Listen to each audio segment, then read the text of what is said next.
You're listening to Me and Paranormal You with your host, Ryan Singer. It's more fun to believe. Third year bonus. Here we go. Hey everybody, thank you for listening to Me and Paranormal You. This is your buddy Ryan Singer, the show. That's the way you introduce yourself to someone who's never listened to the program before. You just keep talking. You don't make any sound. You don't have any. I'm calling a horse race. We're going to cover some things here tonight that are very new to me and are dazzling. And I got to tell you, what a night I had. Full disclosure, because we believe in full disclosure over here, we will be reading some excerpts, the PTS, and excerpt. I will be reading from the Disclosure Project Briefing Document 2025, about some secret facilities and things like that. Just kind of, we're what is it? Part and parcel through piecemeal. We're going through the 300 plus page document that was given to the latest administration. Now, but before we get into that, hope you're doing well. Schedule's been a little erratic. I've been, there's a lot going on. We have Fitz, Friends in the Sky, The Investigation of Mutilation Ranch. The documentary is finished.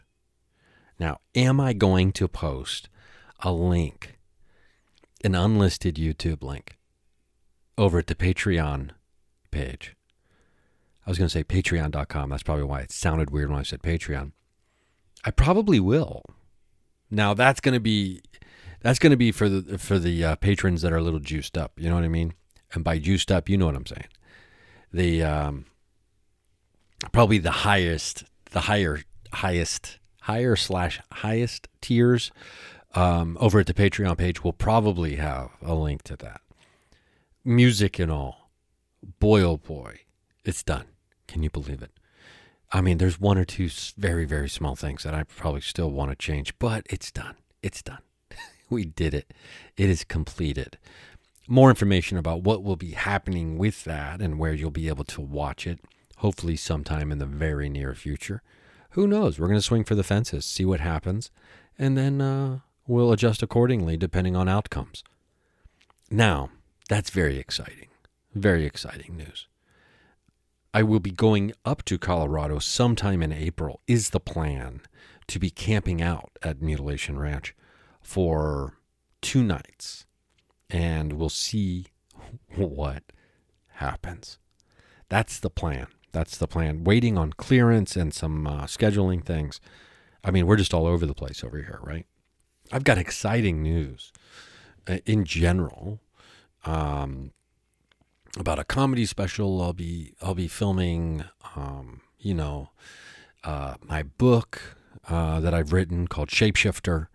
There'll be more news about that here in the near future. There will also be information about the Florida documentary. That is going to be I'm contemplating doing taking one of. There's a few different paths I may take with that. I may do. I don't even know if I want to say this out loud. Let's just say at the beginning, we're not in the beginning stages of this project, which is an ongoing investigation that started in 2019 at a location in Florida. But so we're not in any means in the beginning stages of it, right? But as far as making the documentary goes, we're in the very, very, very beginning stages, because I'm going to be taking a different approach altogether when it comes to this one. Now, this is the first documentary that feature film is the idea. I think it's not going to be a series. I think it'll be a feature film. But so I'm thinking of a few different ways to go with this. One of them is seeking independent, financing for our post-production. A second one is maybe I might do a crowdsource campaign. And, if people want to be involved. And the third is just, I don't know, flying by the seat of my pants and seeing what happens. We'll see, because these things take time, and time is money, and not to mention it also takes money for certain equipment and things like that, or hard drives, etc., whatever, software, things like that. Paying musicians to do music, all that kind of stuff. So we're not even worried about that bridge because we don't have to cross it yet. But I'll tell you what, bridge is. I'm gonna get a tattoo probably, and it's gonna be a bridge because that's just the way it has to be. But I went to my friend and yours, Daniel Noah's house tonight. We were sky watching in the beautiful nighttime sky of Los Angeles, California, and there he saw something and I saw something, and they were pretty close in proximity time-wise when we saw these things that were very similar. But, and it sounds crazy to say this, but the things we saw in the sky probably weren't the craziest part of the night for me. The craziest part of the night for me was just every time I get together with Daniel, he drops some new information on me, because it takes a village. It takes a paranormal village to stay up to date on the breaking news of the paranormal. And that's what we've got here tonight. We've got two huge stories, two mind-bending, paradigm-breaking stories that I was totally unaware of. Have you heard of sentient plasmoids? Well, if you haven't, you have now. Sentient plasmoids. I've heard of them as of this evening. And then we've got breaking news about the Egyptian pyramids. Khafre pyramid specifically. Well, just the pyramids there. Just some groundbreaking information has come out in the last week. There's an article March 18th, which is 2 days ago, that Daniel passed on to me. Major hat tip to Daniel. By the way, if you're in Los Angeles, you can still get tickets. I believe you can still get tickets and go see. SpectreVision is doing, recording a live episode of, sleep paralysis stories at the Philosophical Research Society, which is probably, I don't know, top 3 favorite places in the world for me. And that is on Tuesday, March 25th. And I'll be doing my damnedest to make sure I'm there. And one of my favorite comedians of all time, Lizzie Cooperman, will be on the panel. So she's been on the program years ago. We should have her back. Lizzie Cooperman is just the absolute best. So if you're in the Los Angeles area, you should do your darndest to try to get out there to the Philosophical Research Society Tuesday night at 8:00 for live telling of sleep paralysis. A bunch of people are going to be telling their sleep paralysis stories live on stage. It's going to be incredible. I've got a couple sleep paralysis experiences, but I don't think they constitute storytelling in a situation like this. They're pretty short and sweet. There's, I don't know, I could build them out into stories, but I feel like they're pretty just, boom, boom, this is what happened real quick. So I won't be telling one of my stories, but who knows? Maybe in the future I will be doing one of a story about something. Now, anyway, let's get into this. Are you familiar with, holy smokes, this is blowing my brain open, right? I got to tell you, this is, this is fresh to me. I'm still scrolling. There's oh my goodness gracious. Wow, I didn't realize this. I'm scrolling now further and further and further. There are over 100 pages of this article. Let me just tell you what the name of this research paper is called. Let me just tell you what it is. It's called, and again, Daniel Noah. Oh, I mean, this is huge. He just dropped this on me tonight, and I'm like, oh, I've not heard of this. And this came out in 2024, actually, in Journal of Modern Physics, 2024, issue 15. So it's been out for a minute. Unidentified Anomalous Phenomena, Extraterrestrial Life, Plasmoids, Shapeshifters, Replicons, Thunderstorms, Lightning, Hallucinations, Aircraft Disasters, Ocean Sightings. Written by Ron Gabriel Joseph, Olivier Planchon, Christopher Impey, Richard Armstrong, Carl Gibson, and Rudolph Schild. Now, you had me at Shapeshifter, as you know, right? I started this whole thing because of my experiences with a woman who could shapeshift. So let's search. I'm searching document for Shapeshifter, and it's not even showing up in the title. That's strange. Shapeshifter, you know what? I'm typing it as one word. Everybody wants to just make it be two words. Where I come from, we'll consider it two words. One word. Okay, so let's get down in here. Okay. Well, okay. Now I'm gonna summarize. Oh my God. Okay. So I'm gonna jump ahead real quick here. You know what? We're going to take a quick break, and then I'm going to jump ahead, and I'm going to read you a section that actually references Shapeshifter from this Journal of Modern Science article. Did I get that name correct again? I got to scroll through 50 pages here. Hold on. Journal of Modern Physics. We're going to be right back talking about that. And then I'm going to tell you, eventually, we're going to read from Dr. Greer's Project Disclosure. I'm going to tell you about the things that we saw, and then we got to talk about this pyramid breakthrough, a discovery about the pyramids. It's Bonk City, USA over here. Patreon.com/Ryan Singer. No commercials ever. We'll see you over there. You can be a free patron, too.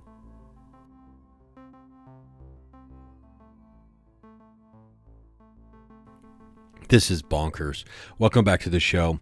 I'm reading from this article in the Journal of Modern Physics from 2024. I believe it's issue 15. We're jumping ahead to page 67, where there's an entry number 17. Shapeshifter Replicon filmed by U.S. Customs, Aguadilla, Puerto Rico. On April 25th, 2013, at approximately 9:20 p.m., a U.S. Customs and Border Protection DHC-8 aircraft using thermal imaging filmed an ocean skimming UAP at least a dozen meter, maybe I should say meters there. They need it. Next time these guys want to write an article, just let me read it first. I'll give them I'll just do a little proofreading, right? Just so I can have this information before it hits the press. Anyway, at least a dozen meters above a runway at Rafael Hernandez Airport, and which continued over the ocean off the coast of Aguadilla, Puerto Rico. Although we do not have data for the evening of the 25th, the video depicts thick fog and low clouds, whereas according to timeanddate.com, the temperature at 6 p.m., that's actually good to make a mental note of that website, timeanddate.com. There's two D's there, ANDDATE.com. The temperature at 6 p.m. ranged from 81 to 79 degrees Fahrenheit, barometer at 29.98, normal range, and humidity at 65 to 74%, which indicates considerable hot, muggy moisture in the air, thereby increasing electrical current, ding, ding, ding, and conductivity, and which is associated with the development of electrically charged cumulonimbus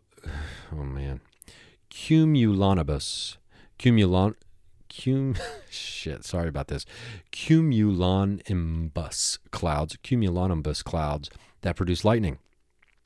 Based on repeated viewings of this 3-minute film, parenthetically provided to the authors by, it is obvious the object's movements are erratic and with sudden turns, dips, and lifts, making it impossible to determine its actual velocity. It also appeared to repeatedly dip beneath the waves, and twice it split apart. As documented in this report, there are figures attached, 28 through 32.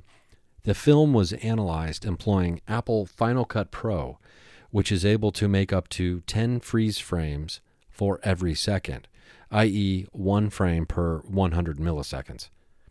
Nearly 200 freeze frames were eventually obtained For example, one for approximately every second, and often two or more per second. The freeze frames reveal that the object was rapidly, dramatically, and continuously changing its size and shape every second, and often in less than a second, and that it repeatedly split into separate parts. Detailed optics analysis of approximately 130 freeze frames using anti-blur photor image filters and enhancement software verifies, as documented in these figures, that the object moved erratically, rapidly, and continually changed shape. This shapeshifter repeatedly took the shape of a blob, or clouds, a spiral, or formed a ring, and repeatedly split apart, forming secondary, oddly shaped forms that would sometimes remain temporarily attached and then detached, and flew in front or above or behind the primary object before disappearing, thus indicating that these second objects could not have been a shadow or reflection on the ocean surface. Did you hear that? Or clouds. Okay. Just put that in your memory bank. The primary shape-shifting object, in fact, repeatedly generated secondary forms, all of which were transient and soon disappeared. At times, a nucleus became apparent, within which sometimes 3 to 4 orbs could be viewed. It is possible one or more of these internal orbs split off to form the secondary UAPs, which often included internal or exterior shapes that were orb-like.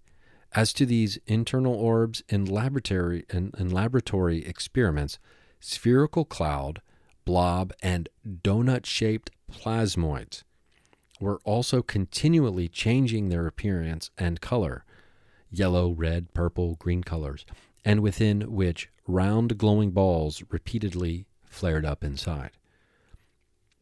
Although the coloration of this Puerto Rico UAP is unknown, it was self-illuminated, with a glow that often completely surrounded the object. At times it developed tendrils and spikes that extended in front or sometimes behind, or which would just jut out in all directions. It is impossible to determine the speed of the object, which would rapidly alter in trajectory, swinging laterally far to the left or to the right, and up and down within milliseconds. The object's rapid movement and variable speed also made it impossible for the U.S. Customs and Border Protection DHC-8 to keep the object in its radar gun sights. Likewise, it is impossible to precisely determine its size, which also changes, but which we estimate at less than a meter in diameter. Based on these freeze frames, a sample of which are presented here, it is obvious the object continually changes shape. For example, donut, ring, cloud, star, blob, crown, square, triangular, rectangular, etc., and sometimes has an internal nucleus or voids, no obvious means of propulsion, is self-illuminated, and splits off into secondary objects. It is not a bird or a drone, and it cannot be made of metal, plastic, or alloy, unless of extraterrestrial origin and based on technologies unknown on Earth, i.e., extraterrestrial robotic machinery employing camouflaging stealth technology.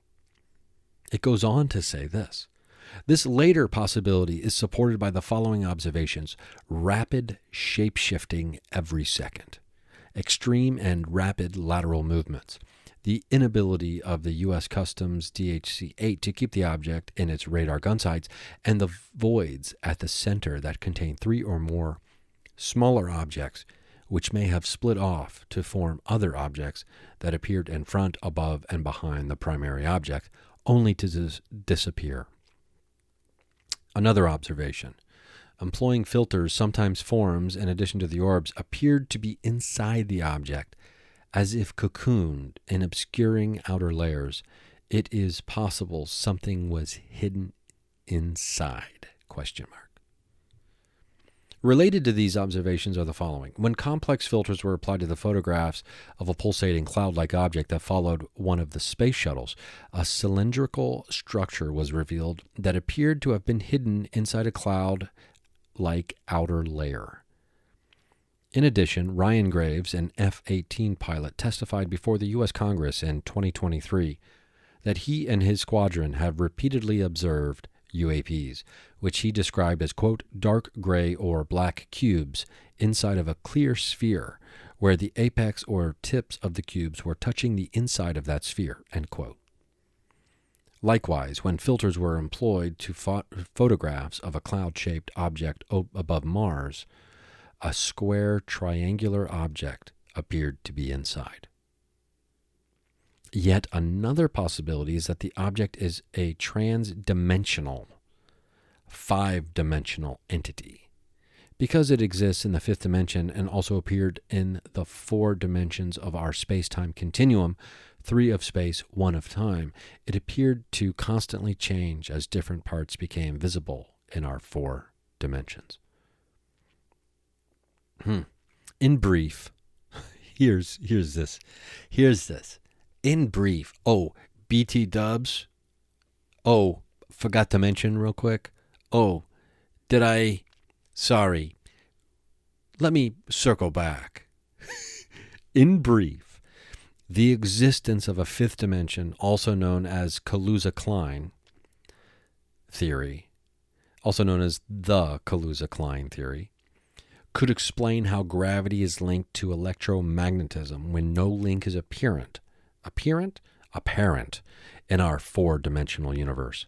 Moreover, we can't see the 5th dimension because it exists in a higher plane of space than the one we occupy, but which nevertheless may be curled up within or conversely surround our 4 dimensions, like a cylinder or forming a circle. This 5th dimension is believed to be microscopic, in which case the radius of the circular dimension might be 23 times the Planck length, which in turn is of the order of 10 to 33 centimeters, but which may serve to link together the 4 dimensions of our existence, just as thunderstorms provide an electromagnetic link between the ionosphere and Earth. I mean, I've never been smart enough to tell you exactly what that means. The 5th dimension, right? You've heard people on this podcast talk about going into 5D. Just a read, ring a bell. So, interesting indeed. We've got a 5th dimension. We've got 8 forces of nature. We have talked about this. We are expanding. We are growing. We are reworking our worldview, trying to re-understand and educate ourselves on what is indeed possible and explainable. Potentially. We already understand that there's a lot more possible and is real and is around, even though we don't have the explanations for such. But as a curious creature of the human being, we must find the recipe to these delicious supernatural dishes. We're going to be right back with some more. Patreon.com/Ryan Singer. No commercials ever at $3 a month. Now, isn't that a deal? $3 a month. Oh, boy.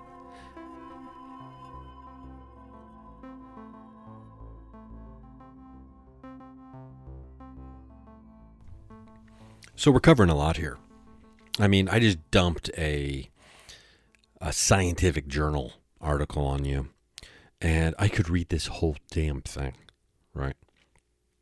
I should read the whole damn thing and just put it over at the Patreon page, but it's 100 pages. That's like doing a whole audiobook. And let me see if I have the time. I enjoy reading this article. It's brought out a different narrator in me. I don't know if you could tell by the way I was reading. I don't know. It definitely reads differently than my own writing. What a shock, huh?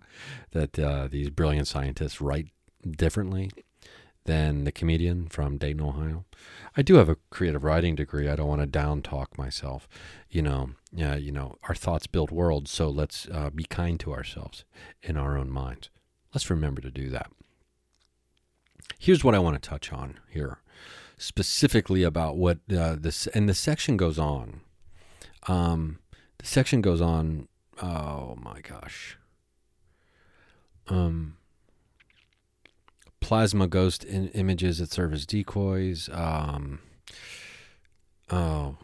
pulsating thing in the middle of them. I mean, there's a lot. Oh my God. It talks more about shapeshifting.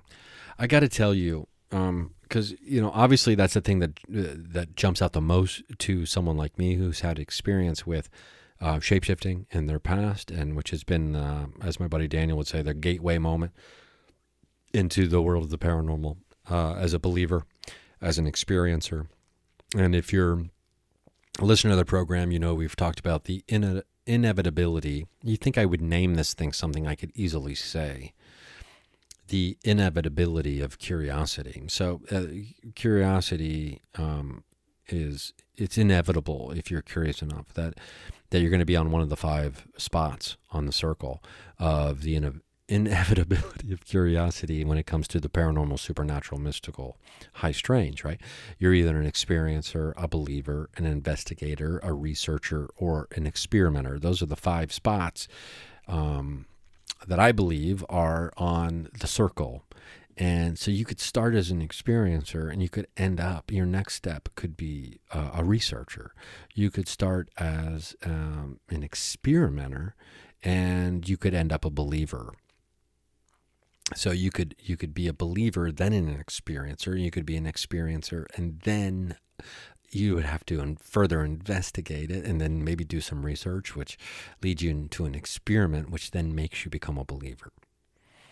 You can get to any of the other 5 spots from any of the spots. It doesn't matter, and there's no better way. There's no right way to go about it.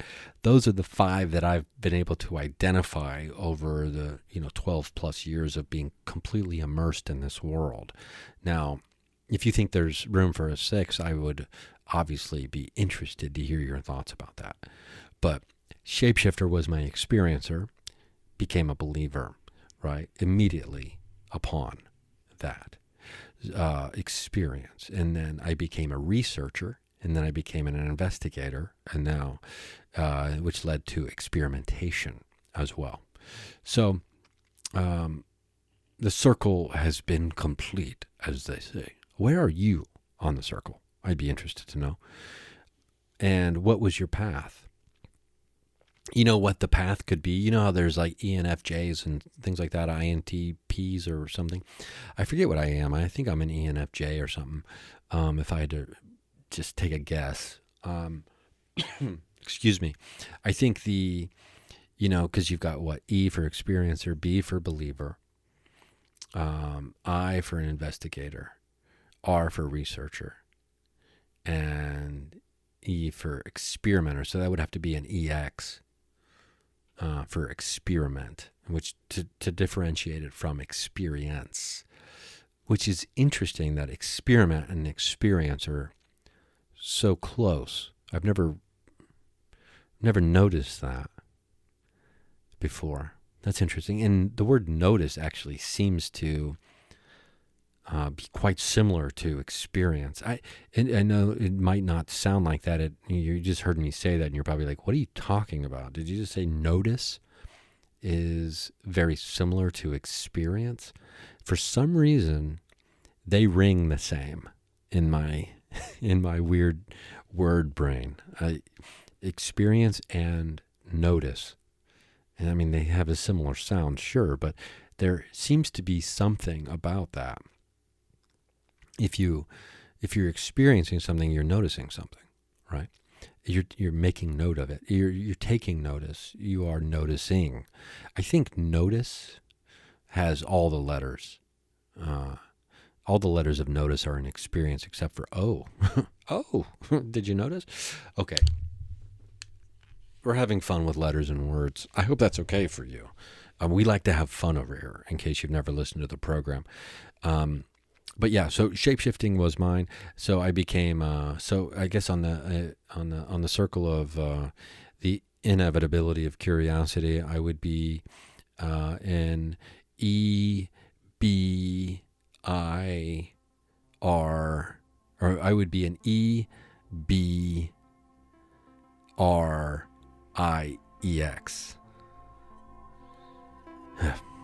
Okay, that's a lot of. I was like, what's that acronym sound like? We'll figure that out later. Okay, this is a short break here. Just hit that fast forward arrow like once, and we'll be back in the middle of jamming out and talking more. God, we haven't even got to the pyramids part. I haven't even got to the things that we're seeing tonight, sky watching. Haven't even got to the Disclosure Project 2025. Are we going to be able to fit it all in? I don't know. It depends how many characters show up and try to interrupt the program. And by interrupt, I mean flavor it, add some sauce to it, some seasoning, and make it more enjoyable.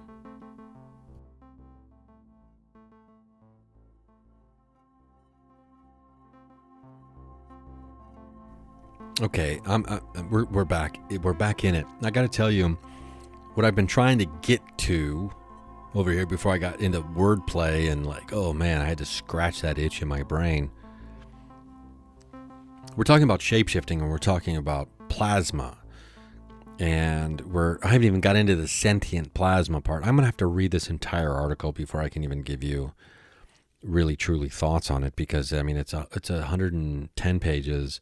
A lot of them are pictures and things like that, but at the same time, to be able to wrap one's brain around it, I just got my hands on this thing like 2 hours ago. Okay, so 3 hours ago. So I obviously I haven't had time, but I just did a word find search for shapeshifter in the article to try to get to some of that stuff. Now, my experience has been with a living person, like what's the word I'm looking for here? Let's say animal, okay? As opposed to object. Creature versus object. Animal, I mean, I don't. Human beings are animal. We are a type of animal, sure, but let's say animal over object. Now, this article is talking about objects. Now, what if, in fact, now this is where it gets strange, and I've made fun of, and rightfully so, made fun of the who's the senator, the Congress person, Nancy Mace, out of Utah, I believe, for her just bigoted views against. Trans people, and yet her willingness to be so open-minded that UFOs could be biologically alive. So which bathroom does a UFO use, Nancy? Which one? Huh? Anywho, we don't have to get into talking about people who are spreading darkness. Now, what we can get into is the difference between an animal and an object, okay? And we have pretty clear defining lines when it comes to what we would consider to be an animal versus an object. One of them, I would guess, I'm not a scientist, but we're just kind of, a physician or a physiologist. I'm kind of guessing, I'm giving my best educated guess here, or my best intuitive guess, I should say, that animals have operating systems that keep them alive, right? We're talking about a system. They need certain things to have life as opposed to dying and decaying. Objects do not typically or often or ever need oxygen to survive, food, water, and they don't make waste. They don't have to process food to stay alive, right? They don't need the things that an animal does to continue their existence. They just exist.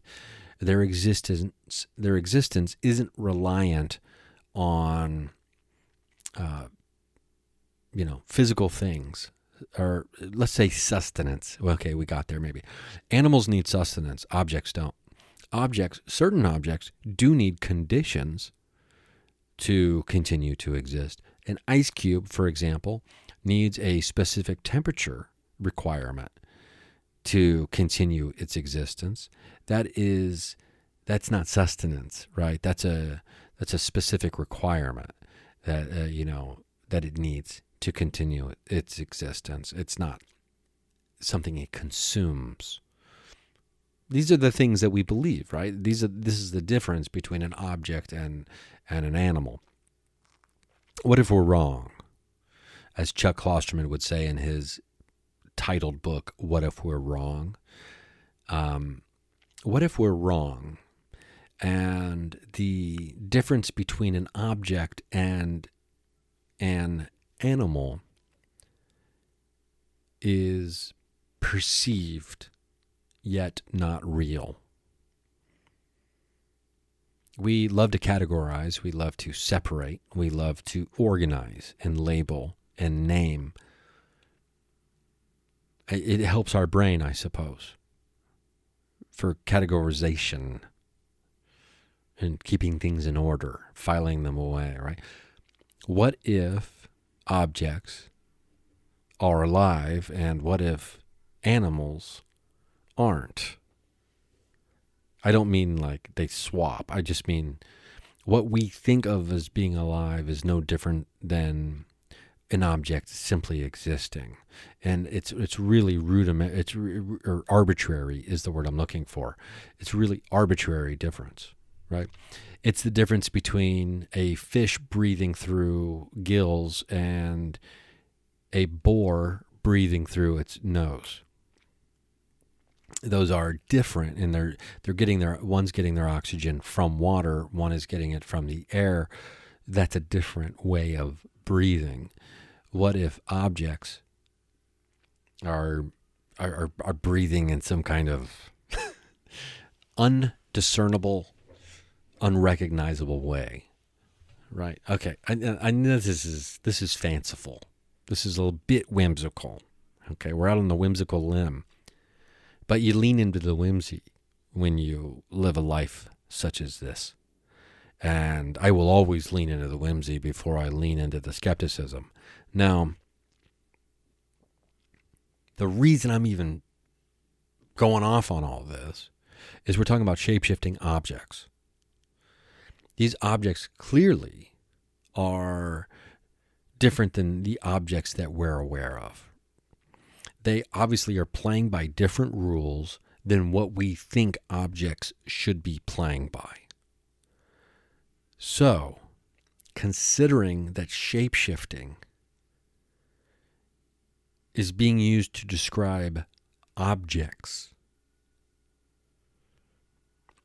would it not, dare I say, be easier to wrap our brains around something living shape-shifting? For me, it seems it would be easier to believe that a creature that is alive, living, requires sustenance of some kind, could shapeshift. It would be easier for an animal than an object to shapeshift. Am I crazy, or is that just me?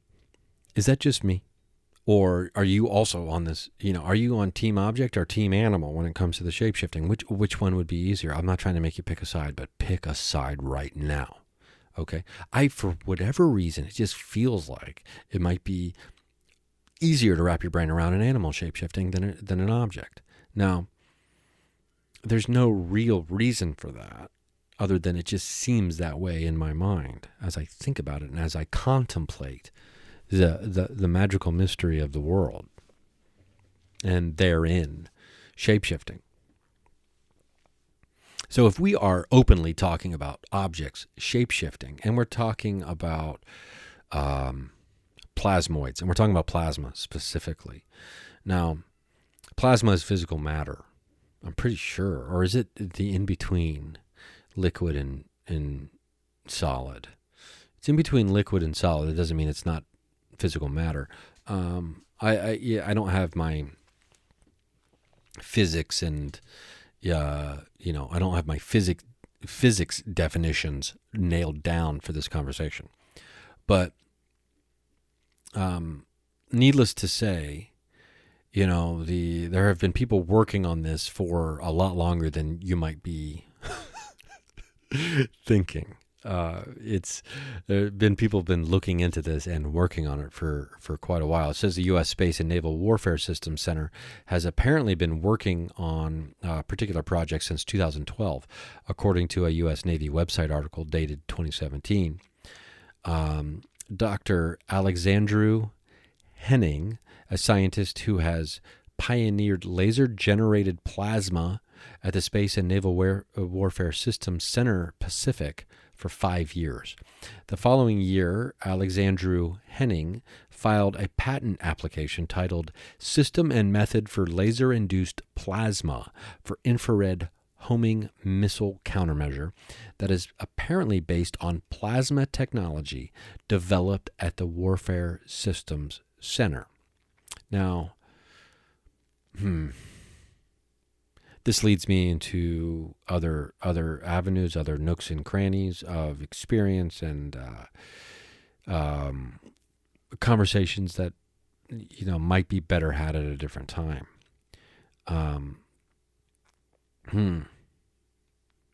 Described herein is a system and method to generate a plasma-based decoy flare by using a laser source to counter an infrared homing surface-to-air and or air-to-air missile. With laser-induced plasma, LIP, it is possible to generate multiple wavelengths just by, quote, tuning, end quote, the laser parameters. A laser beam will generate a laser-induced plasma filament, a LIPF, in accordance with the system and method for laser-induced plasma for infrared homing missile countermeasure. That's a lot of words. We're going to come back, and I cannot believe we've already been going for 40 minutes here. We're going to come back, and I'm going to tell you about the pyramids. I promise. It's bonkers. You got to hear this.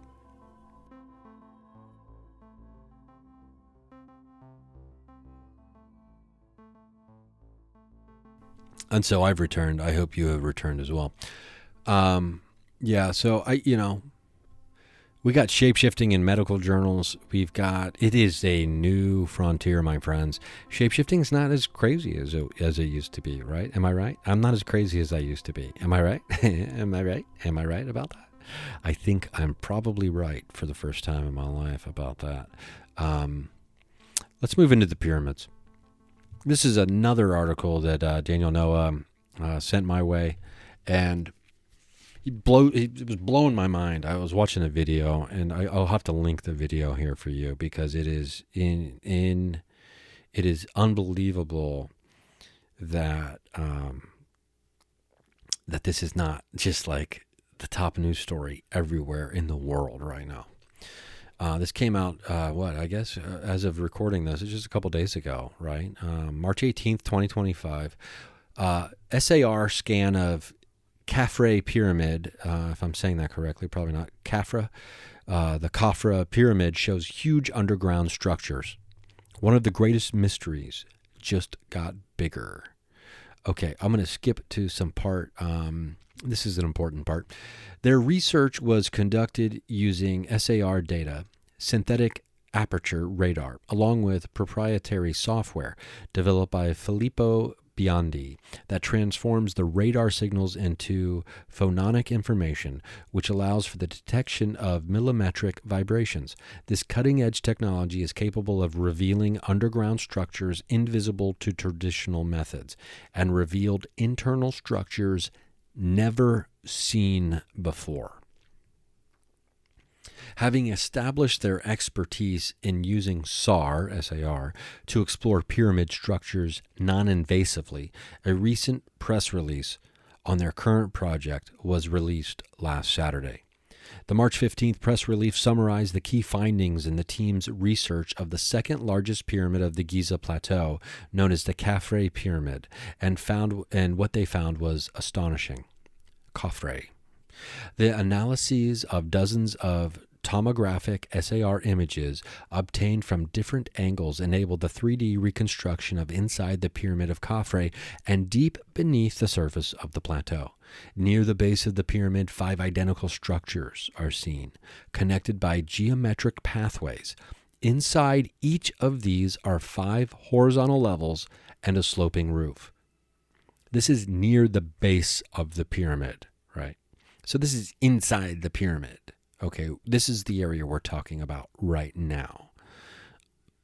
Below these 5 structures, so below these 5 structures that are seen at the base, near the base of the pyramid, and so we're heading down visually, okay? Below these 5 structures are 8 cylindrical structures which appear to be vertical wells, hollow inside and surrounded by descending spiral pathways. These 8 vertically aligned cylindrical structures, arranged in 2 parallel rows from north to south, descend to a depth of 648 meters, where they all merge into 2 large cubic structures measuring approximately 80 meters per side. Now, did you catch all that? This is massive construction, is what we're discussing. The entire structure expands approximately 2 kilometers beneath the surface. Have you ever run a 3K? Like a turkey trot? That's 1.6 miles. Okay? So 2/3 of that is what?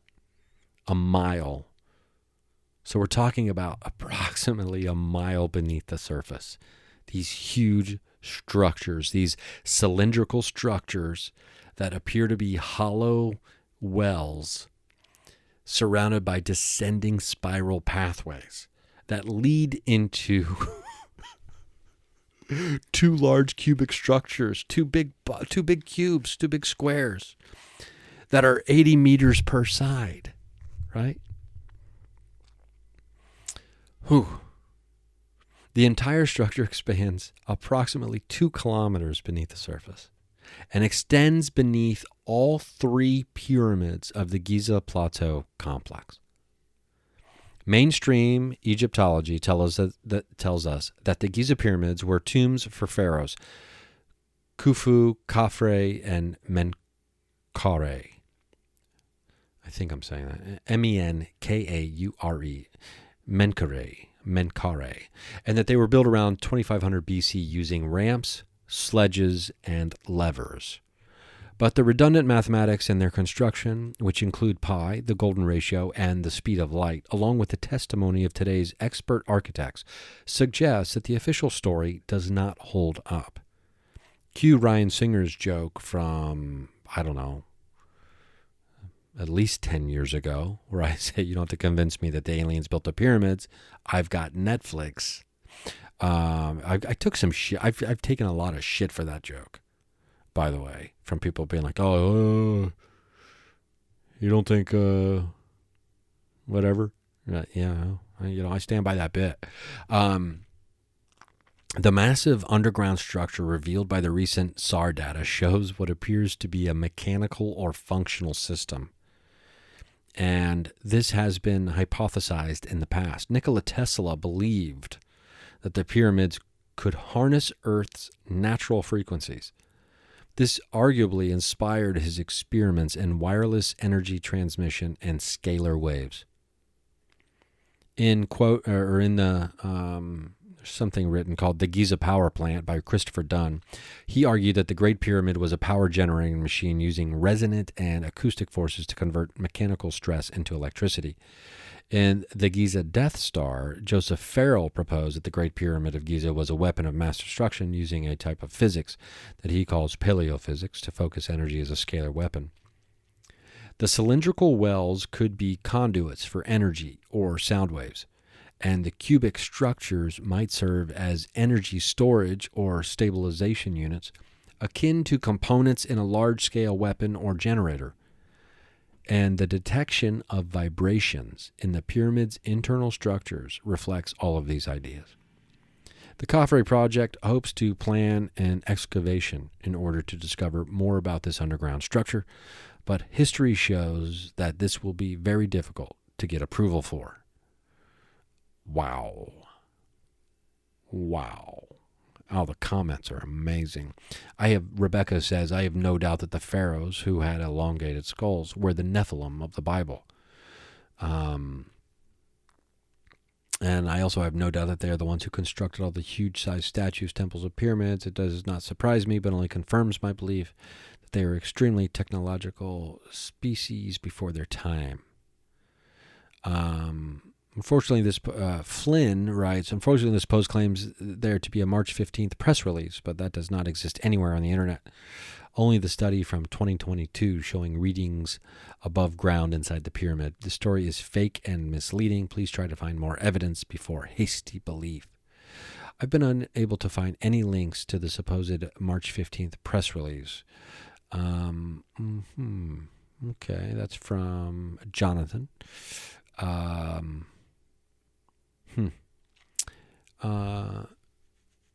Heather writes, if you think this is fiction, you have the biggest shock of your life coming soon. Do your own deep research and then comment. No, someone's writing about the Bible. Wow, I mean, everyone is about to get shocked, writes Sam. The disease of lies and deception has spread into everything over more centuries than you are even aware that exists. Okay. Kelsey writes, hi, hope you're having a great day, and I don't mean to sound condescending, but I do want you to consider that deep research doesn't really solidify the truth of the Bible unless you're only researching facts that support your narrative. There is an interesting conversation. How's this going into the Bible all of a sudden? JB writes, awesome video. I've been saying for decades that the pyramids at Giza are power plants. They are antediluvian fallen angel structures built by the Nephilim. That's the truth that the Holy Spirit revealed to me. We are getting to the bottom of it, ladies and gentlemen. To the bottom. To below the bottom, below the base, where apparently there are huge structures. So that is some. I will link this video, and I'll link this. I will also upload the article that I was reading from earlier. I will upload the PDF so you could have that if you're going to read 100 pages, 110 pages, or you could just let me do that heavy lifting for you, and I will be reporting back more on that as well. We've got a lot to read over here. That's what I'm hearing. I'm also hearing people in their mind being like, maybe Ryan should be doing speed so he never has to sleep again, so he can read all this stuff and try to synthesize it down into palatable pieces of paranormal pie to be served at the podcast dinner table. Well, you're probably not wrong, but I'll just stick. You know what I'm on now? Let me tell you what I'm on. You know me. If I get rid of something, usually something else slides into its spot, right? I got to have something. That's just how I like to live my life. I'm not an addict, okay? No, I'm off soda. Can you believe it? I'm off soda. Isn't that great for me? I'm off the DCs. I'm off DCs. I'm off CZs, Coke Zeros. I'm off Diet Cokes. I'm off. I am off it, right? But now, you know what I'm doing? I'm squirting in some of that juice now. You know what I'm saying? I'm doing some squirts now. Do you know what I'm talking about? You getting squirted up? Dude, I'm getting squeezed. I'm getting squirted. These energy squirt things you can add to water. I'm getting squeezed. I'm getting squirted, dude. I am so squeezed up right now. I'm also doing the vitamin B ones too. I'm squirting that in there. I'm getting squeezed. I've been told my fingernails will grow at an alarmingly fast rate. So I'll keep you posted on that. Anyway, tour dates, ryansearoncomedy.com. I'll be on the road all summer long. I can't wait to see you at a live comedy show. It's going to be bonkers.